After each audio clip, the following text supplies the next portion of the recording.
Tanghalian na, tikman ang mga masasarap, katakam-takam at nakakabusog na talakayan ukol sa ating mayamang pananampalataya. Halina't magsalo-salo tayo sa Kwentuhang Katoliko. Magandang tanghali po sa inyong lahat. Ito po ay si Father Joel. Surprise po siguro kayong lahat. Wala po si Karen ngayon. Ako muna po ang inyong komentarista ngayong hapon na ito para sa Kwentuhang Katoliko. At magandang tanghali din po sa inyo. Si Among Jean naman po ito. Tambalang Joel at Jean po ngayon. Tambalang luma at ang bagong tipan sa pagkapare. Oo nga, napaka-special po ng ating episode ngayon, no? Isipan mo, Among, dalawa tayong nandito, no? Para sa Kwentuhang Katoliko. Parang no? Tagal nating di nagkita. Oo nga, parang di tayo nagsasama sa kumbento. Ngayon ang kwentuhan po namin ay wala po sila Karen dahil special day nila ngayon. Yes. Bagong parish priest nila. Oo, installation po ng bagong parish priest sa Santa Rita, Pampanga, si Father Olet Lopez. Olet Lopez na dating rector, no? Ng shrine ng Archdiocesan Shrine ng Apong Mama Kalulu sa Angeles. So, at dating parish priest din ng Apalit, no? At Minalin. Nanggaling din yan sa Santa Teresita sa Pampang. Oo. Then he was parish priest also of San Agustin in Bulacus. Oo. And San Jose Malino at yung La Consolacion parish sa San Isidro, Guagua. Ang dami na po pala niyang naging assignment. Oo, no? kasi hindi na siya bata, no? Oo. We wish among Olet all of God's blessings sa kanyang bagong pastoral assignments. Yes, no? At ano kaya yung greeting natin sa mga tao na Santa Rita? Maya pa oras? Maya pa oras. Yes, no? And congratulations. Sa mga nakikinig po ngayon, no? Congratulations po. Ingatan niyo po si Apong Olet. Yeah, ang ganda pa naman ng araw ng kanila ngayong ginawa. No? October 7. The feast of the Our Lady of the Most Holy Rosary. Kala ko po end of the world na. Kasi sa Facebook sabi nila, end of the world daw, October 7. Nakita mo rin ba yun? Yung grupo. No? There is a group na nagpo-post na nagkamali daw sila ng calculations noong 2011. Yung bang Mayan calendar yun, no? Tapos ngayon kinokorek nila, sabi nilang October 7 daw 2015. Oo. And tanong ko kako, doon sa mga nag-predict, ilan pa kaya yung buhay? 2 na lang daw. Nauna pang namatay. Kasi sa end of the world. Parang si San Pablo lang yan nung panahon niya, no? In-expect nila yung mga parousia. Yung the coming. The second coming of Christ. Pero isa na balik kung the second coming that is still a very religious, may element of faith pa. Pero ito basta lang end of the world, magugunaw daw. Sabi ko, asan ang sense of hope, no? Tinaon pa nila ng October 7 na fiesta ng Santo Rosario. Our Lady of the Rosary. Ay, naku, sabi ko, hindi pa babayaan ni Mama Mary yan. Oo. No? Ano na lang ba yung sinabi ni Kristo mismo? Ni ang anak hindi alam. Ang nakakaalam lang ang ama. Kung kailan at anong oras. And who are we to say para takutin ng mga tao? Kaya we say, tipo totoo yung end of the world na prediction na to. Dami na nag-predict niya namang noong pang I remember nung before the year 2000, 'di ba? Y2K na sinasabi nila noon. May isang movement na mili pa sila ng mga helmet. Kasi daw magugunaw na yung mundo. Kaya pinakyaw yata nila yung mga helmet. Sabi ko, ano magagawa ng helmet kung magugunaw ang mundo? Baka matitira na lang yung ulo nila pag yan yung mga tinatawag nila sa Amerika, doomsday preppers. Right. Uy, dami niya. May program pa yan, no? Dahil marami daw pwedeng maging pagmulan ng sakuna, mga zombie apocalypse, yung nuclear war, yung mga tsunami, earthquake, no? Kaya ang hilig ng mga taong nananakot na gano'n, ano? Bakit binibigyan nila ng We live in a kind of world na gusto lahat ito yan, may end of the world. Why? Ang sarap kong mabuhay, no? And God created us for life. Kung may binanggit man siya dun sa katapusan na yon, hindi upang tayo naman madaliin natin sabihin dumarating na, no? God gives us all the time. At sa kanyang malaking pagmamahal, kaya nga hindi niya sinasabi, sabi na nga ni Kristo, no, walang nakakaalam. Alam mo, yung walang nakakaalam na sinasabi niya, ibig sabihin, baka hindi ayaw talagang mangyari ng Diyos yun. Yes. No? Kasi kung meron talagang itinakdang araw at ba't di pa niya sabihin, no? Baka yung pong mga gusto ng end of the world, yung mga talagang gusto ng mamatay. Kasi kahapon nga nung nag-homily ako, sabi ko nga, na-realize ko, yung po mga nagpapakamatay, yun yung mga taong walang nagmamahal sa kanila. O kaya ramdam lang nila. Ramdam lang nila. Walang nagmamahal sa kanila. Something is wrong. Kasi kung titignan natin, ang Panginoon, siya talaga yung unang nagmahal sa atin. Yes. Before you try to find other people na feeling mo hindi ka nila mahal, isipin mo muna, ang Panginoon, mahal na mahal ka niya. No? Right. Kaya nga, walang katuturan o para tapusin ang ating buhay o tapusin ang mundo na napakagandang ginawa ng Panginoon. Right. No? Alam mo, sabi nga ni Apong Linoy, ulitin ko yung sinabi, kanyamaning mabibiye. Yes. Sarap ng kumakain, sabi. Lalong-lalo na kung nililibre nyo siya. Yun yung pinakamasarap. Yun ang kinatutuwa niya. Napaka-special po ng ating episode ngayon. Hindi lang dahil nandito kami dalawa ni Among G, no? Talagang malaman ang ating pag-uusap. But today, we are celebrating the feast of Our Lady of the Holy Rosary. At dahil feast day po ng Our Lady of the Rosary, let us talk about some things that we should know about the Rosary. No? Ito po yung ating topic. Mga bagay na dapat nating tandaan o baka nakalimutan na tungkol sa Rosario. Siguro pwede nating bigyan ng title, mga Rosary Trivia. Yes. Itong araw na ito at yung mga maliliit na, binanggit nga niya Among Joel, mga maliliit na bagay, pero napakahalaga na dapat nating malaman o maalaala, no? Sa ating itong isang very particular typical Catholic devotion and tradition, ang Santo Rosario. Kung gusto niyo pong makisama sa aming kwentuhan ngayon, no, dahil kami lang pong dalawa dito, no, para sumayasaya ang ating usapan at kwentuhang Katoliko, kayo po ay mag-text sa mga sumusunod na numbers. Para po sa mga smart users, kayo po ay mag-text lang sa 0918-351-8282. 0918-351-8282. Para po sa mga Globe users, 0917-363-3738. 0917-363-3738. Okay, no? At ang ating unang pong trivia, alam niyo po ba, noon apparition ng Our Lady of Fatima, siya po ay nagpakilala, no? Yes. Sa atin. At ang kanya pong pinakilala ay sabi niya that she is the Lady of the Rosary. Paano po ba sa French yun, Among? Parang narinig ko kayo kaninang nag-French. Hindi, yung sinasabi ko kanina, yung sa Immaculate Conception. Parang kako yung sa Lourdes nung sinabi niyang Je suis l'Immaculate Conception. Yes. No? Ang sabi ko naman, siguro dito, dahil I think kung sa Fatima, I think the Blessed Mother used the Portuguese language. No? Yes, oo. Di ako marunong ng Portuguese. Yes. Opo. At alam mo, Among, baka may tanong nila, no? Ay, bakit? Di po ba dati na Our Lady of the Rosary na ang tawag, di ba? Yung mga 1700s, 1500s. Ito pong trivia na binigay namin, dito for the first time na mismo ang Birhen. Nagpakilala siya, I am the Lady of the Rosary. Noong pong panahon ni Pius V, it's actually in-institute na yung feast ng October 7 na ito, no? Yung mga 1570 something. Ay tinagurian na natin siya. Already the church, no?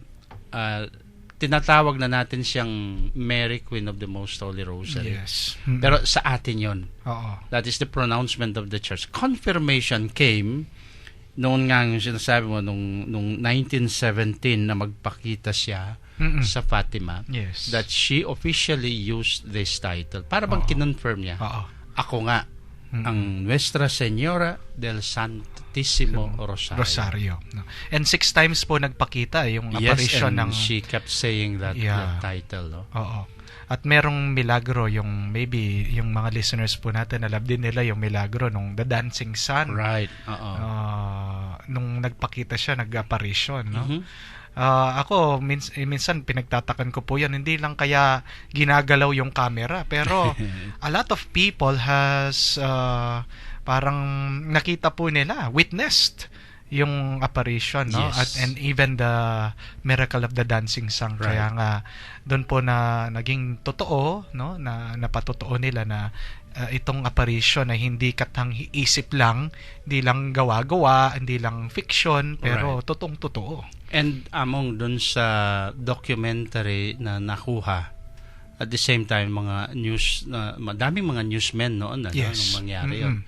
Remember, this was already at the height also of socialism. Nangyayari na yung pagkawatak-watak na ng European society dahil pumasok na ang communist ideology, ang socialistic ideology.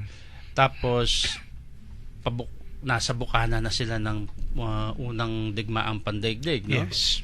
Kaya ang daming mga tao doon nakikinig. And the miracle of the dancing sun was it was accompanied by miracles and healings. Nung may mga nakakita, may mga bulag, may mga nakalakad, no?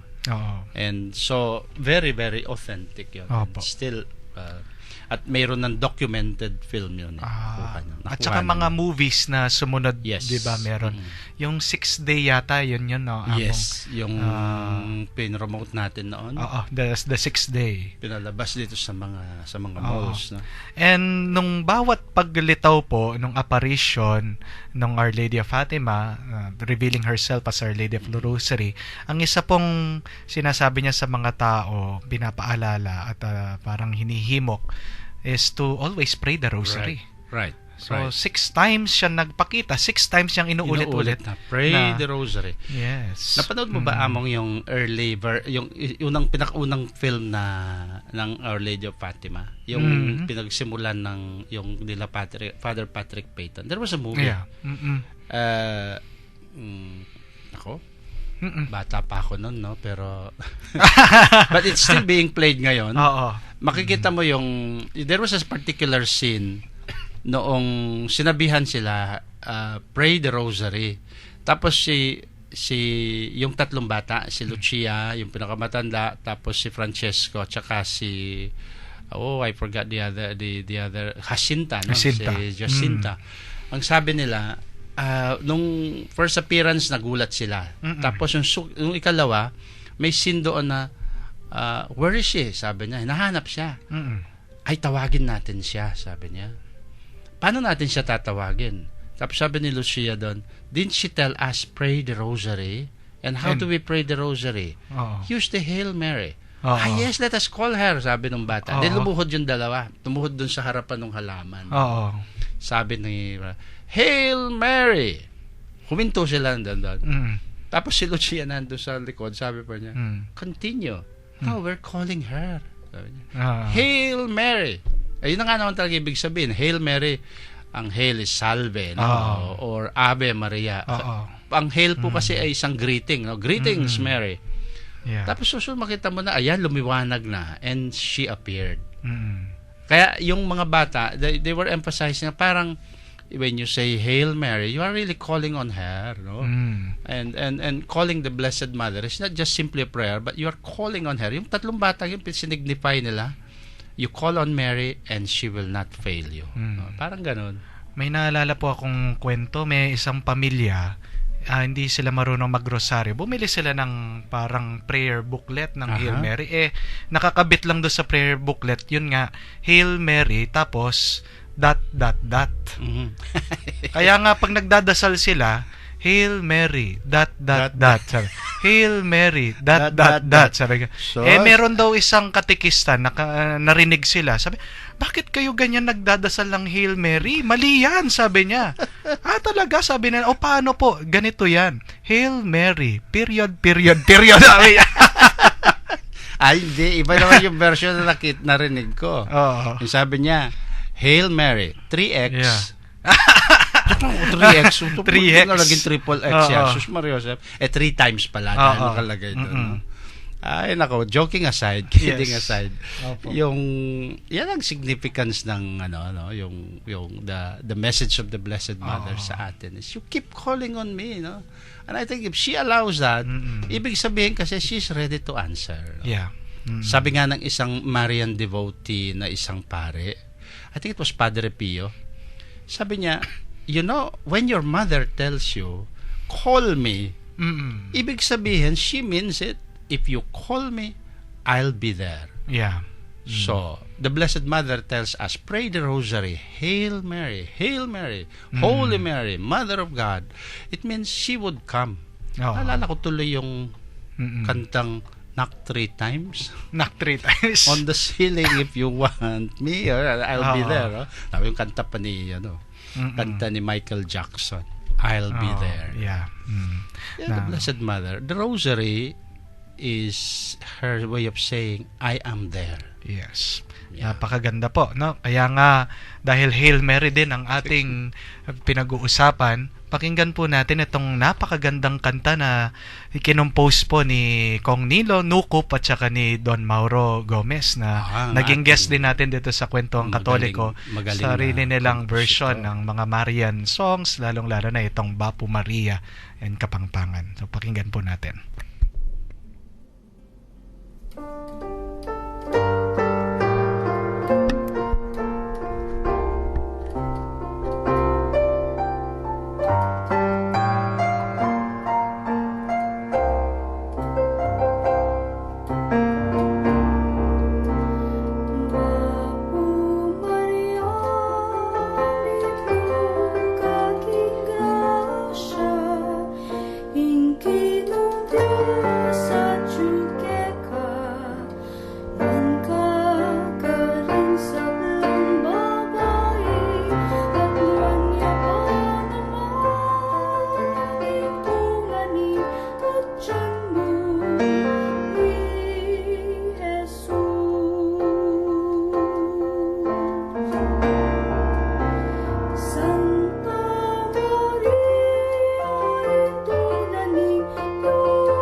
Okay, no? Nagpapasalamat po tayo ulit kay Kong Nilo Nukup at saka kay Don Mauro Gomez at saka nilang mga choirs sa Mexico for that beautiful song, no? Yes. Kung kayo po ay ngayon lang nag-tune in, kayo po ay nakikinig sa Kwentuhang Katoliko. Nagbabalik po dito sa 91.9.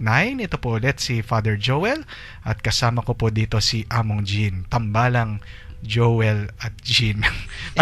Jojin? Jojin. No? Parang Jinjo kasi sa Hapon pangit yun. Ano ba ibig sabihin? Jinjo? Ay, Jinko yata. Jinko. Anyway. Meron pong nagte-text sa atin, no, from 6967. Sabi po niya, rosary means garland of roses. The family that prays together stays together. Daily rosary brings together and transforms the whole family into a beautiful garland of lives, linked by the strong faith, hope, and love for God and for each other. Thank you, Jesus, Mama Mary, and her rosary. Napakaganda po, no? Sa Latin namang rosarium also actually signifies a garden of roses. Yeah. Kaya tinawag nilang rosarium. They started using the word rosarium kasi it's like having or praying the rosary, praying the Hail Marys. It's like having a bundle of roses.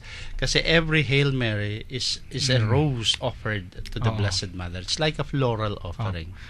Kaya simulang ginamit nila yung rosaryo, a garden of roses. Kaya tamang-tama po yung minsan may mga ibang rosaryo talagang gawa sa petals of roses. Yes, oo. At yung iba sinishape talaga nila na parang roses din. Yung mga plastics na gano'n. Okay, no. Alam mo, Amang, meron akong ikaw alam mo 'yon, no? Meron akong isang collection ng mga roses, rosaryo. Ako po kasi nangongolekta ng rosaryo. Yes. Mga luma. Actually, we will be exhibiting rosaries. Oy, plug-in ito. Plug-in na.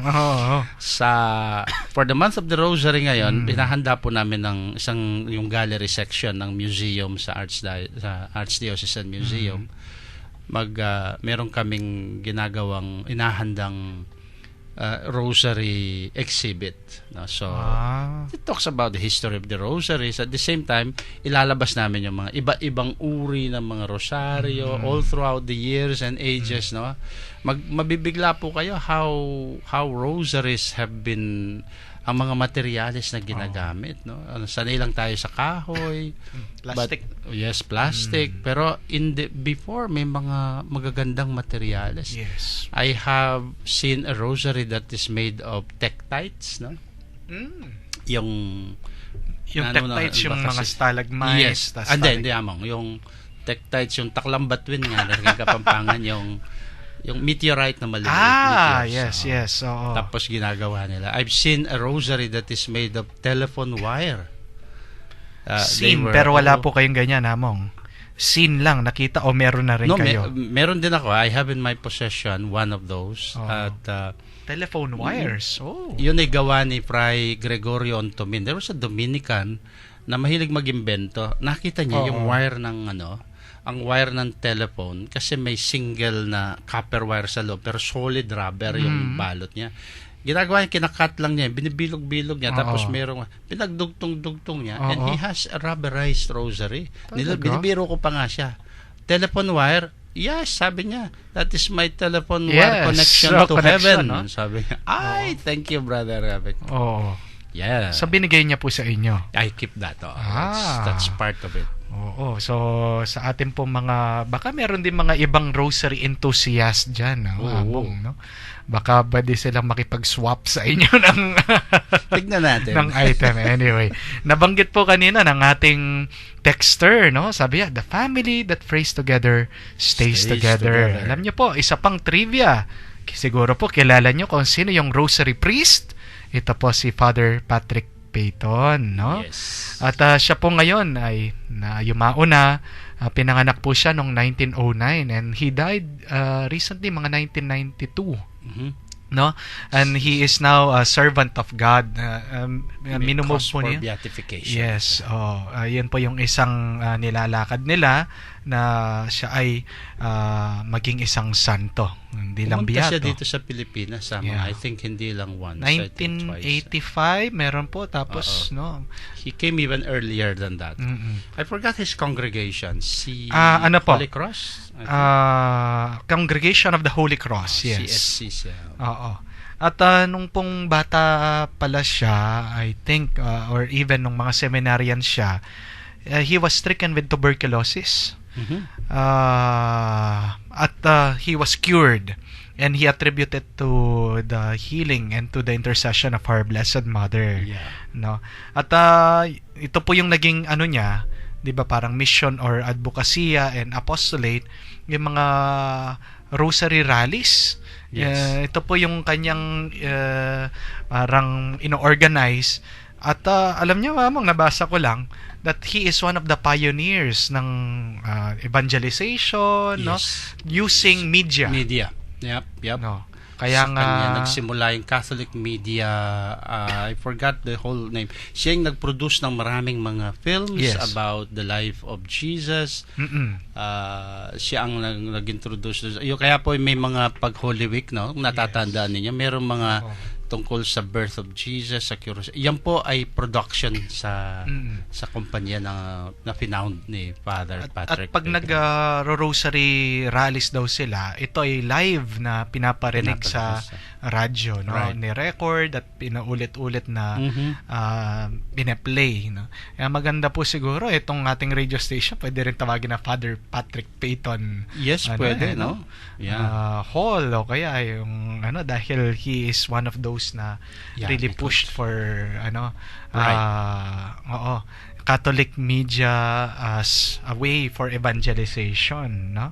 At sabi pa po ni Father Patrick Peyton, no, sabi niya, a world at prayer is a world at peace, sabi niya. Pero yung very famous line niya, the family that prays together stays together. And when you pagsasabihin niya yun, makikita mo, no? Parang naalala ko pa yung program niya. Pagsasabihin na family that prays together stays together. Yung background is mother, father, and children nakaluhod praying the rosary, each one with the rosary in his hand. Kasi yung si Father Patrick, when he says that, no, with all respect doon sa mga ibang forms of prayer, but the foremost in his mind doon is the prayer called the rosary. Kasi po, experience din ni Father Patrick Peyton that every night his father would be the one to lead the rosary. Siya po, he would gather his children, tapos luluhod sila, they would pray. At sanay din po daw sa hirap si Father Patrick. Dahil bata lang siya, nagtatrabaho, ang kanyang tatay ay may sakit. No, he was not a stranger to hard work, but he attribute that strength, yung kanyang success at kanyang vocation dun sa example ng kanyang tatay and even his brother. Naging pare din po si Tom Kaya yung vocation lies deep in their family, no? At hindi lang po si Father Patrick Peyton, hindi po ba? Napakaraming mga ibang santo papa din ang mga devotees na pwede natin tawaging the Rosary Popes. Rosary Popes o Rosary People ang mga ito, no? Nandiyan na po ang ating Santo Papa at banal, si Saint John Paul II. Yes. No? Sabi po niya, the Rosary is one of his favorite prayer. Yes. No?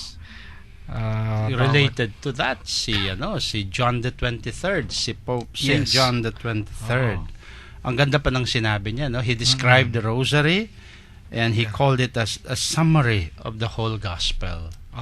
O nga naman, no? Kasi yung gospel, which is about the life of our Lord Jesus Christ, kung alam mo yung lahat ng mga mysteries of the Holy Rosary, it is from the incarnation up to the resurrection and the founding of the church, plus yung mga glorious mysteries. So it is really a capsulized gospel. That's why when you pray the rosary, it's like reciting it by heart the good news, no? Ang tinatawag nating ang gospel, the mabuting balita. At si Pope John Paul po, di ba gumawa siya ng parang apostolic letter? Ang title po is The Rosary of the Blessed Virgin Mary. Yes. Kaya kung talagang gusto natin to deepen our knowledge and our faith and our devotion, we could get a copy on that, no? Sa internet, libre lang po itong mga to. Very available lang po sila, no? Apostolic Letter of St. John Paul II on the Rosary, entitled po The Rosary of the Blessed Virgin Mary, no?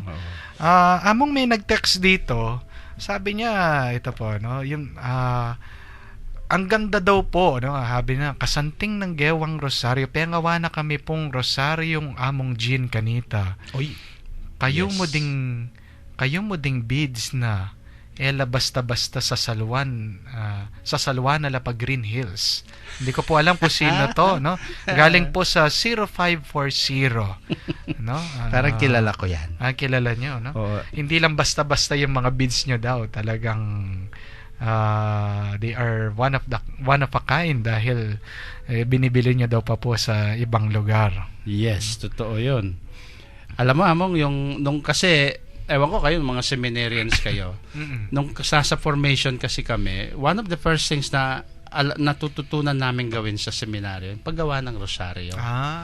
Merong gumagawa ng rosaryong, yun talaga sa pliers, no? Marunong pa kami gumawa ng chain. Then, may gumagawa naman ng made of strings, no?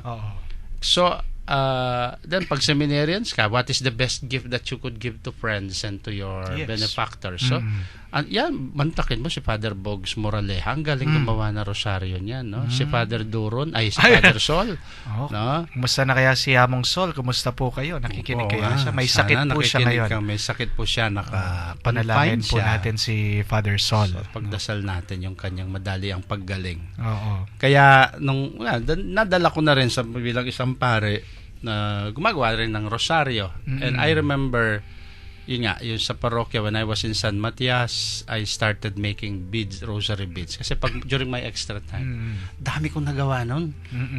Naubos. Napabigay lahat. Oo, yung iba nakakuha na, sabihin, Among, nawala ko po. Yung pala, hindi, binigay lang doon sa kasama.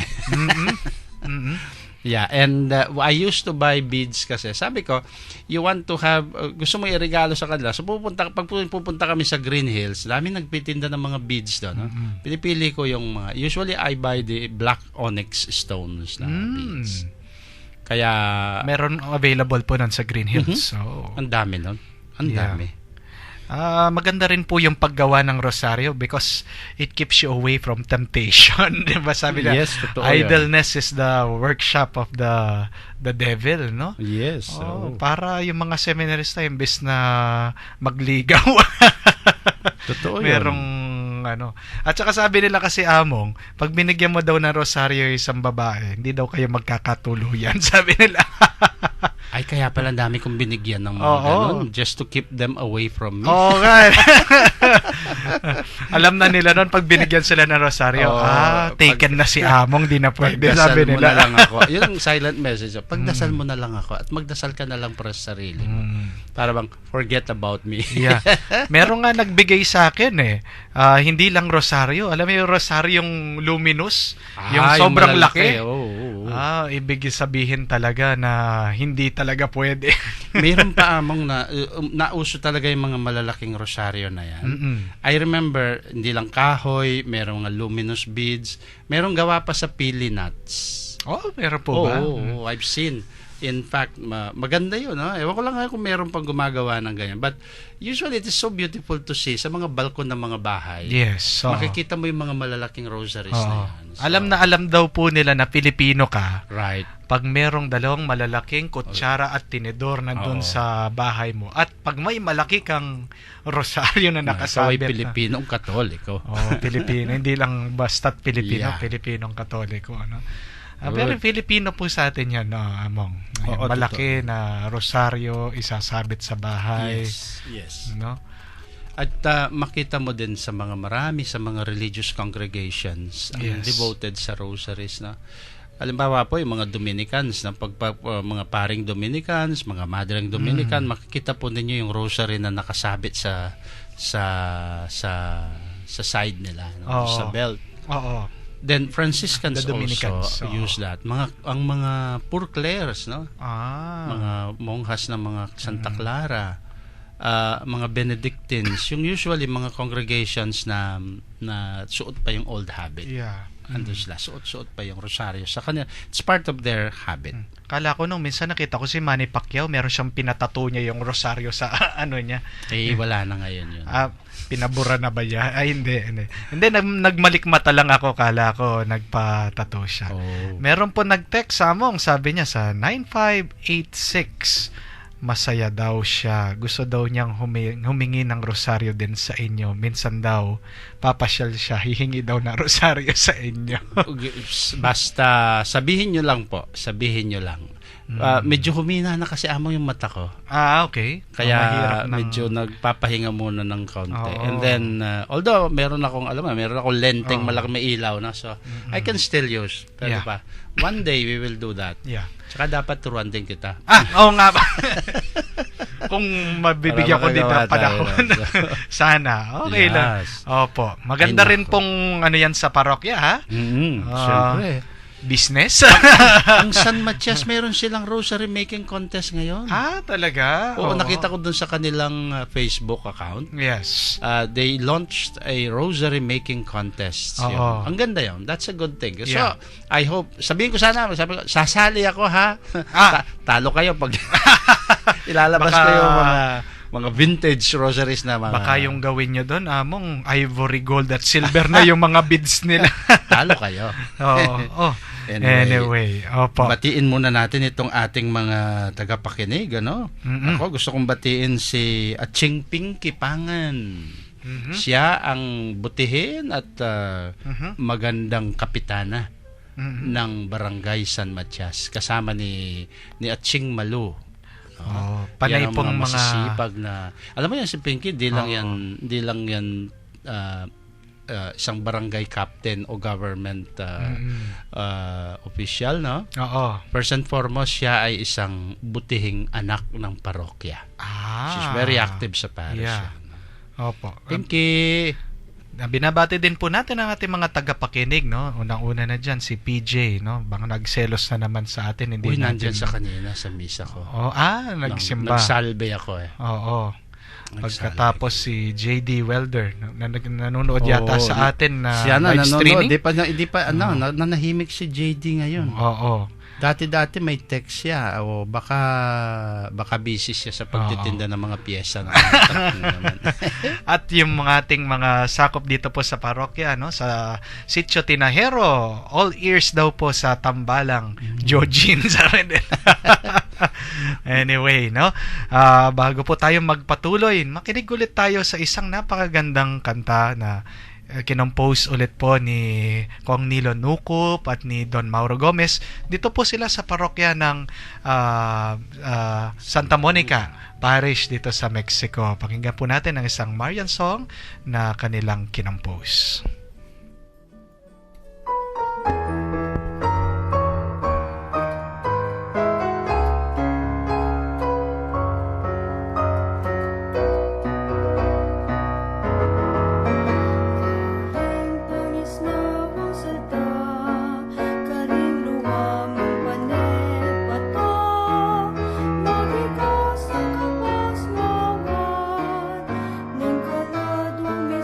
Sa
Kayo po ay nakikinig pa rin sa 91.9 Bright FM dito po sa Kwentuhang Katoliko. Ito pa rin po si Father DJ, sasabi ko sana, no? Si Father Joel, no? Kasama ko pa rin po dito si Among Jean. Among, meron pong nag-text dito, no? Galing po dito sa ating number na 2272, no? Maya pagat panapon po sa gwapong DJ ng Kwentuhang Katoliko, sabi niya. Hindi yata kasali. Ikaw, dinagdag mo lang yan. Hindi, Among, nandito eh. Tapos sabi po niya, ask ko lang po if advisable po ba na maglagay ng rosary sa sasakyan. Salamat po, sabi niya. Yeah, lahat naman po yung ating yung rosaryo makikita mo hindi lang sa sasakyan eh. Kung minsan maski sa mga study desk, sa mga restaurant, makikita mo 'yan, no? Yun lang po kasi ang rosary is a reminder. Tulad ng sinabi namin kanina, no, nung sinasabi ko yung nagdarasal yung 3 bata. Yes. It's like the rosary is our Blessed Mother's way of saying, call on me and I'll be there with you. Yes. So it is the sign of availability of the Blessed Mother. So pag nilagay nyo sa kotse, it's like you're being reminded also by the Blessed Mother, hey, pray the rosary. Yeah. Nung minsan naman po kasi, Among, ako po yung nagmisa sa isang patay, no? Dito po sa Good Shepherd. Pagkatapos ko pong magmisa, no, ay nilapitan ko yung mga namatayan, no? Kumusta po kayo? Condolences po. Tapos sabi nila, Among, okay lang po bang maglagay kami ng rosaryo dito sa kabaong? Wala naman pong problema, no? So, sige po, puputulin na lang po namin yung rosaryo. Bakit niyo po puputulin? Sabi, baka po kasi may sumunod sa amin. Sabi ko. Tapos sabi ko, alam niyo po, baka mayroon nga po sumunod sa inyo pag pinutol niyo yung rosaryo kasi magagalit ang Diyos sa inyo. Sabi ko gano'n. No? Ang ayos-ayos po ng rosaryo, bakit niyo po sisirain? Sabi kasi ko. yun ay pamahiin eh.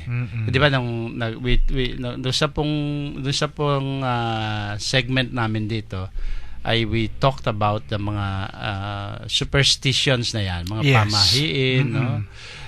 One of those yung pag sa patay daw, bago pahahawak sa patay, pinuputol muna dahil daw para daw maputol yung cycle dahil na walang kamatayan. Sabi ko, lahat po tayo ay mamamatay naman. No? Totoo. Ikalawa, parang kasalanan ba ng rosaryo, nabuo siya, kaya tayo ngayon mamamatay din. No?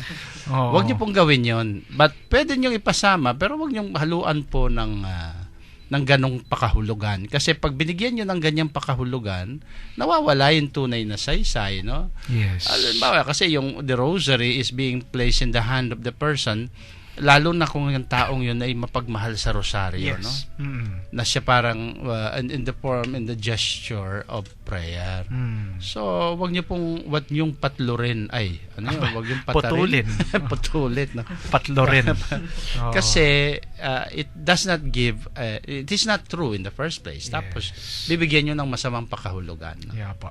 Meron din po nag-text, no? Ito po si Atsing Linda, sabi niya po, pinaggawa niyo daw po sila ng rosaryo, no? Para sa pitong lumbe ng Mater Dolorosa. Hanggang ngini gagamitan ke po every first Saturday in devotion kempong Mater Dolorosa. Thank you. And I always Chilinda, and then you also remember what I told you. Every time sana that you pray the rosary of the 7 sorrows, huwag niyong kalimutan yung gumawa niyan, no? Pagdasal niyo din. Opo. Actually, Among, sa mga Dolorosa, then, maski sa Santa Rita, lahat ng members ng Dolorosa, I made them. So, pwede rin ito ngayon sa katedral, di ko pa lang natapos. Opo. Naumpisahan ko na yung 2, pero natapos. Meron din po, no? Tapos, meron din po nag-a-ask, no? Dito sa 4619. Sabi niya, tama po ba? 2 yung imahe ni Mama Mary na nililibot sa aming pagro-rosaryo sa aming barangay? Fatima at Santo Rosario. Hindi po ba malilito si Mama Mary, sabi niya. Kayong malilito. Si Mama Mary po hindi. Kasi ang may gawa nun tayo din ang may pakana. Pero of course, kung tutuusin po, one would suffice. You have to choose. Yeah. Although, the same, pareho naman po yan eh. No? Yeah. Hindi naman talaga magkakaroon ng... Yung Our Lady of Fatima remember, she introduced herself as I am Our Lady of the Rosary. Yes. So she carries that title, no? Fatima lang ngayon dahil doon siya nagpakita sa Fatima, no? So hindi naman po siya nagkokontra talaga. Yes. Hindi ka mo minsan among makikita mo sa chapel o kaya sa simbahan, pag Santo Niño, may Santo Niño na sa gitna, may Santo Niño pa dito sa side, may Santo Niño pa doon sa likod, no? Tapos sasabihin natin baka ito kuya yung isa, no, bunso, yung yung isa sa nagka-duplicate, no? Yung mga duplication of images. Pero wala naman talagang duplication of images. Alright. Okay lang naman, no?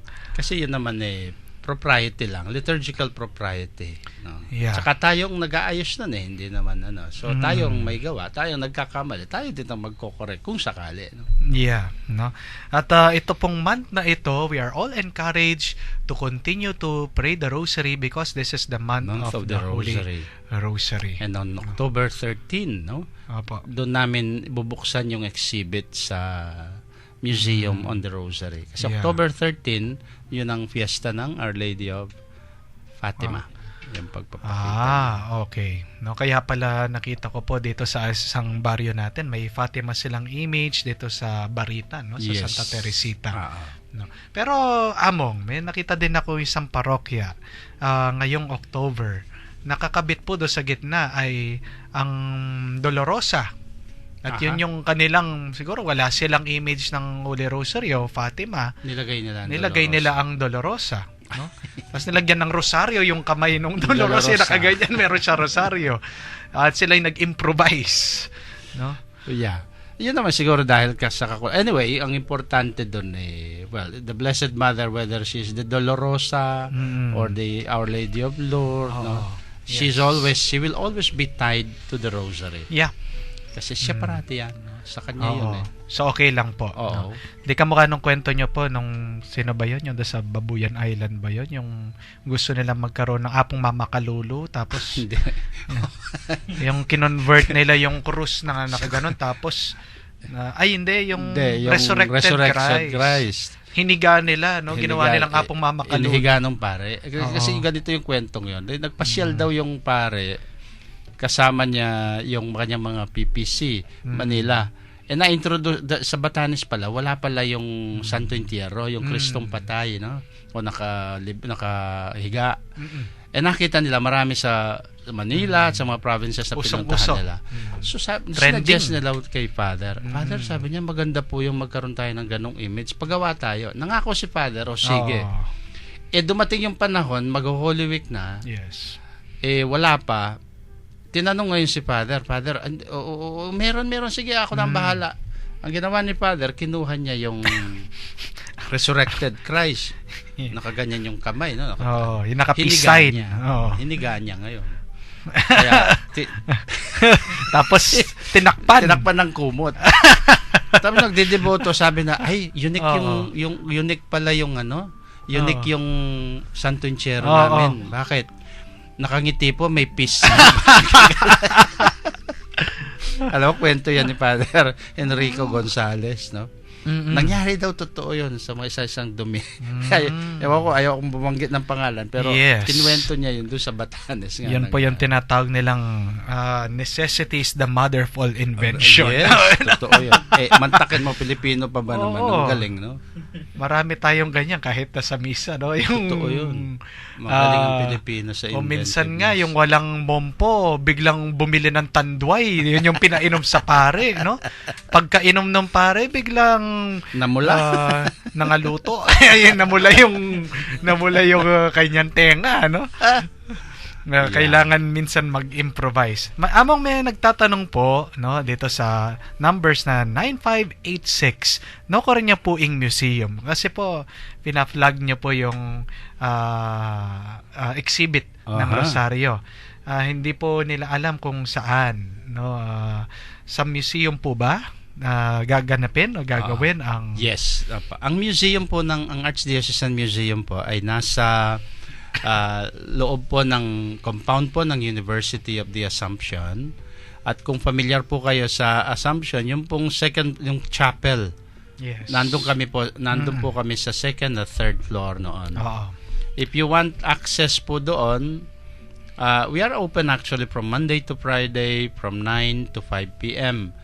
Pero kung magbibisita po kayo, mas maganda you inform us ahead of time. Oo. Para may handa po namin, no? Maganda mag-text na lang po sila dito text nyo sa po. Kwentuhang Katoliko dahil text nyo po ako. si Hamong Jean sa Cathedral. And I will be more than happy to welcome you po doon. Lalo na kung group kayo, no? Oo. The more the merrier. Yes, of course. Dala lang po kayo ng merienda ninyo. Opo. Huwag niyo po Sama akong niyo na kami kalimutan. Anyway, napakasarap po ng ating kwentuhan. Actually, hindi pa po tayo tapos. Ay, ang dami pang mga trivia yan. Napakaraming trivia. Actually, 25 po sila. Hindi lang namin sinasabi sa inyo. We have 25 things that you should know about the rosary. Pero, marami pa po tayong oras, no? Araw-araw po tayong magkita-kita dito sa Kwentuhang Katoliko, no? Magsama-sama po tayo. Pero as of now, kailangan po nating magpaalam, no? Magpahinga, no? At bukas po magkikita-kita ulit tayo dito sa Kwentuhang Katoliko.